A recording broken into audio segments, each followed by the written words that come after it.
Daniel Balavoine, a retrouvé ce soir sur W9 dans un documentaire retraçant sa carrière, était en couple au moment de sa mort en 1986 avec Corinne, la mère de ses enfants.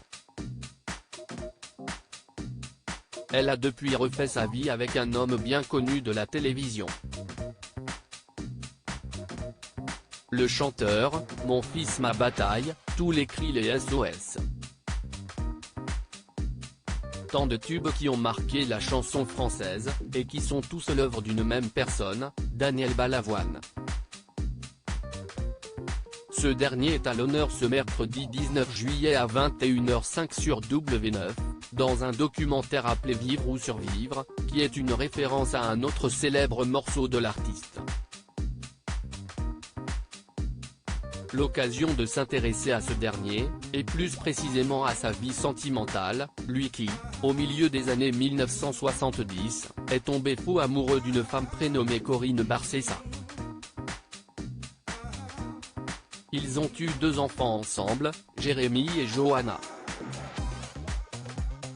Mais le chanteur n'aura pas connu sa fille.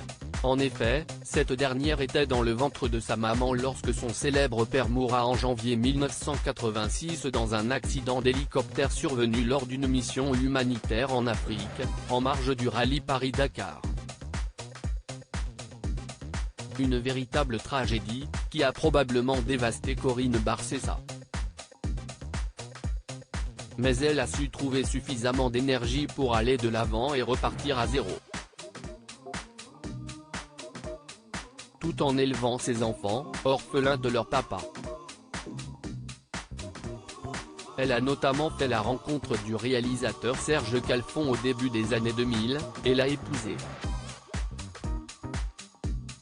La Renaissance. Les Français doivent notamment à Serge Calfon On ne demande qu'à en rire, Les Guignols de l'info ou encore N'oubliez pas les paroles.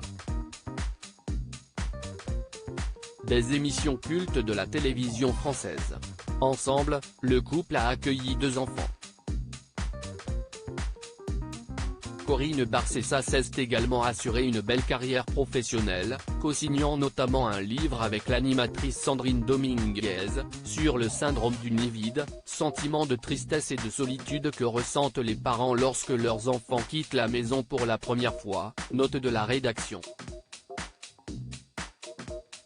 Un ouvrage intitulé 3 petits tours et puis les enfants s'en vont, paru en 2014 aux éditions J.C. Lattès. Elle est également devenue l'une des scénaristes de la série Parents mode d'emploi. Le tout en restant très discrète. Sa fille Johanna, ex-accro à la drogue, lui avait rendu un bel hommage en 2015, dans les pages de Paris Match, la considérant notamment comme une maman exemplaire dans son anonymat.